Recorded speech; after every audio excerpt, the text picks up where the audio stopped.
March 17, 2019, 2018. March 17, 2018, nag-withdraw na March 16, 2019. So up to that time, wala nang jurisdiction ang ICC sa atin. We have evidence to prove that the first time the ICC investigators came to the Philippines was in 2022. And we have evidence... 23 yata. 23. And we have evidence kung sino ang nagbigay ng suporta sa PCHL. Anyway, it's in the complaint, you know. Supported by no less than the Speaker, former Speaker Martin Romualdez, Saldico. Diyan naman si Saldi. Pwede niyang aminin o hindi. Sa kanya yun. And Sammy Trinans. Thank you, General Garcia. Attorney Manny, you like to add? Under Junior, culpably violated Section 2, Section 1, and Section 6, Article 3, the Bill of Rights, respectively, of the Constitution, in causing the arrest, detention, and rendition of former President Rodrigo Roa Duterte to the International Criminal Court in The Hague, Netherlands. These are fundamental rights guaranteed to every citizen of the Philippines, regardless of positions. And these were all violated. And if you violate the fundamental rights of Filipinos, you commit the crimes under the revised penal code. These are crimes against the fundamental rights under the revised penal code. The President is the chief implementer of the revised penal code. And yet, he masterminded the extrajudicial rendition of former President Duterte. Kaya hindi basta-basta yung sinasabi niya na wala siyang kinalaman. Kasi siya ang nag-implement ng batas. Hindi ito about politics. He disregarded the right of a Filipino and put in danger and bargain away our national sovereignty. Nasa aming complaint din yan. So thank you very much. Thank you. So, to summarize, you would like to say, to summarize all the points, yung gist na we mentioned na yung case na, yung articles that we will file, our renowned lawyer, Attorney Ferdinand Topacio, and also to give the magandang tanghali po mga magulang at mga kapatid. Hindi ko na po uulitin yung mga points. I think my fellow complainants have made everything so clear.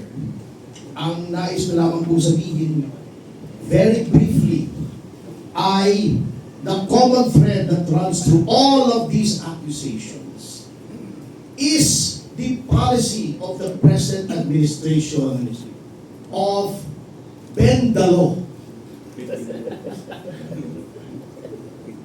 Why am I saying this? Some of this may not be included in the complaint, but in law, sa batas po, previous acts constitute pattern that will prove the allegations being made. Ano yung policy nitong administrasyon na to na bend the law, na napapunta kaya merong appropriated allocations na sinabi na ng Korte Suprema in the 2013 case of Belica na unconstitutional. Ito po, tingnan nyo kung paano binibend the law. Kaya dapat po matigil na to by removing the president. Nakasasabi lang po itong mga kasama ko, yung kay Presidente Duterte.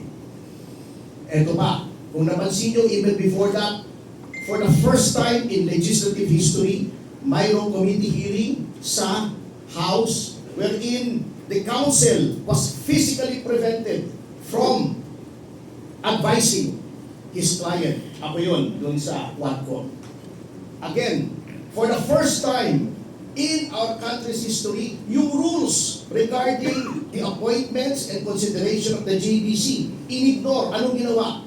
Pagka may kaso, di ba hindi pwedeng consider ng JBC? Anong ginawa? Just for the case of Remulla, Boying Remulla, tinanggal yung rule na automatically docketed just to say na walang kasong docketed against Ombudsman Remulla para ma-appoint siya. Break the law na yun, hindi na bend the law yun. Ano pa? Yung abuse ng administrasyon ng hearsay. Nililin lang po ang taong bayan. Ang hearsay po, sabi sa akin ni Jing, babaero daw, si General Garcia. Yun ang hearsay. Pinotektahan ko na nga si Jing. Kung walang pa kayo, hira naman kayo. Pero pag nakita ko mismo na ng babae si Jing, ayan, binalik na kay Jing. Hindi po hearsay yun. Kaya yung sinasabi ng hearsay si Sandy ko, hindi po. That is eyewitness testimony. Matibay po yun. Yung sinasabi nilang si Reviste ay dapat i-authenticate yung Cabral files, mali po yun. Mali yung ginagawa ni Pete Lacson.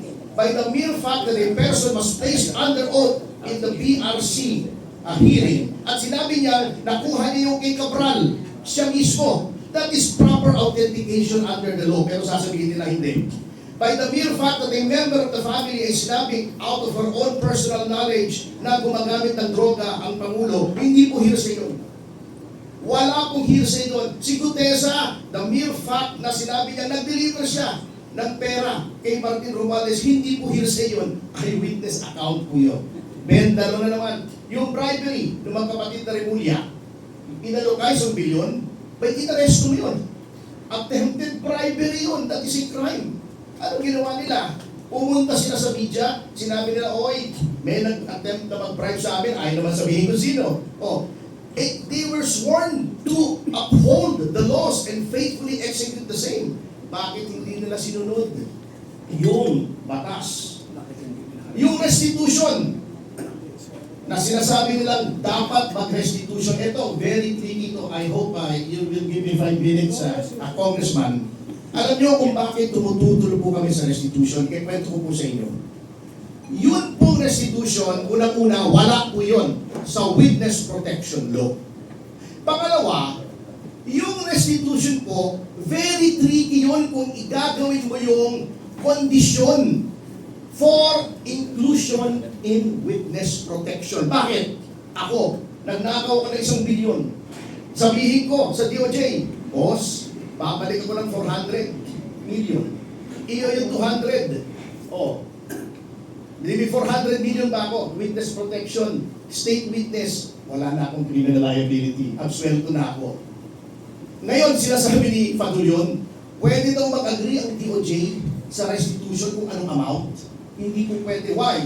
Allowing a person who stole from government to keep part of the loot is a contract that is contrary to public policy and therefore null and void. Hindi po ako nagsabi niyan. Yan ay nasa civil code. Look it up. Kaya po, in order to recover ill-gotten wealth, yung sinasabi ni Boying na, pagtatawa na naman tayo yan. Hindi natin ma-recover. Binigyan agad natin ng immunity. Hindi po. Mali po si Boying dyan. Meron pong provision for civil forfeiture of ill-gotten wealth. Paano po? Ang Office of the Solicitor General ang magpa-file sa korte. Bakit po sa korte? Sapagkat hindi mo basta pwedeng sabihin, hindi pwedeng sabihin ng DOJ, ang inakaw mo ay 500 million, 600 million. Kukunin namin. That is deprivation of property without due process of law. Who determines kung magkano ninakaw? Ang korte. Kaya sasabihin nila, mahirap sa korte.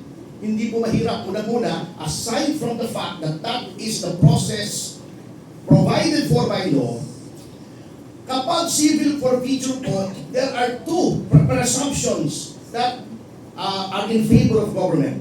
Number one, the presumption that all assets over and above the legitimate income of a public official is presumed ill-gotten. Siya ang magpatunay na hindi ill-gotten. Number two, since it is a civil suit, it is civil in nature.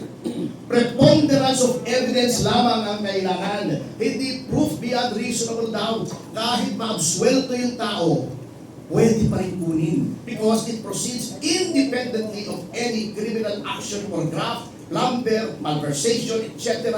against the erring official. Kaya po sa korte, Ang mangyayari pag sinali mo yung restitution sa pasok sa witness protection, that is fraught with the danger of graft and corruption. Magkakatawaran yan. Kaya hindi po nilagay yung provision na yan sa witness protection. Kita nyo na. Pagkatapos, dinedefensa nila. Bakit? Gusto nilang, they want a piece of the action. O, di ba? Kitang-kita nyo eh. Kung bakit, binibenta na naman yan. O, doon sa impeachment, benta na naman, kahapon lang. O, can you imagine? Sinabi na sa Section 3, Rule 2 ng Rules on Impeachment, ang office of the SecGen. The SecGen is not the office of the SecGen. The SecGen does not exercise all the powers. The SecGen does not bring the powers of the office of the SecGen with him or her when they go abroad.